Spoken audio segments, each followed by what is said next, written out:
Ayan mga kaisaw, ako ay magluto ngayon ng pork na may kulay. Alam nyo na kung ano yan, di ba? Yung nilalagyan ng kanyang kulay red. Ayan mga kaisaw, ako ay nag-crave dyan sa pork dinuguan. O diba, dinuguan talaga yan. So, ayan po, ako ay nagsangkutsa lang dyan ng bawang sibuyas. Ginisa ko, tapos isinangkutsa ko po yung taba muna. Pinabrown ko muna yung taba para lumabas yung kanyang mantika, guys.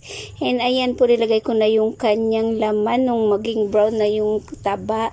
Then, ayan, nilagyan ko na po siya mga kaisaw ng ano po, ng mga pampalasa niya.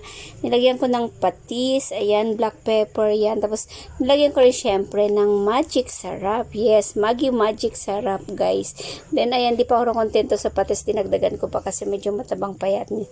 Then, yung mga kaisaw, ang ginawa ko po dyan, after ko po isang kutsa at lagyan ko ng ano, ng mga pampalasa, dyan ko naman po, saka ko siya lalagyan ng kanyang pangalawang gata. Ang kumbaga sa Tagalog, yung kanyang malabnaw na gata. So, dalawa pa rin yung gata ko dyan. May malapot at malabnaw, guys.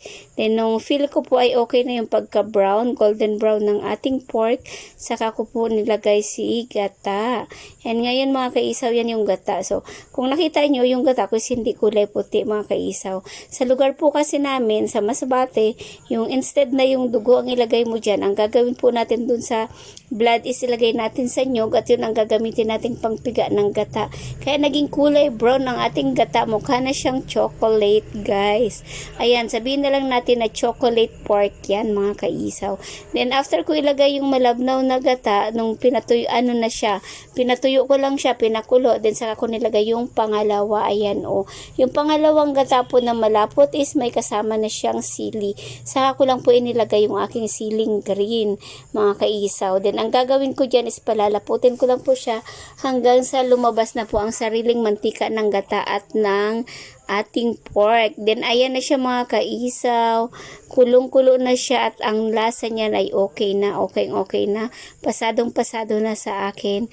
Kaya ang ginawa ko ay ayan, pinatuyo ng pinatuyo hanggang sa naluto. At eto na mga kaisaw ang ating diniguan.